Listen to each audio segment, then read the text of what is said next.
All right, YouTube, we're back. It has been some time since Chase has put a video up. Anything with Rubik's Cubes. Chase, what have you solved so far? A 2x2 and a pyramids. And what did you do yesterday for the first time? Solve a 3x3. All right, and we're going to show our friends on YouTube, our subscribers, that you can solve a 3x3. This is not by time. This is just going to be showing them you can solve it. I've been mixing it up. We're ready. I'm going to put a stopwatch out, and it's just to show everyone that we're not speeding up. And I'll probably speed up the video 2 times when we do this. Are you ready? Yes. And go.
Under 3 minutes, bud.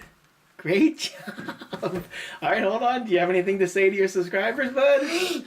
Don't forget to subscribe and like this video. Bye.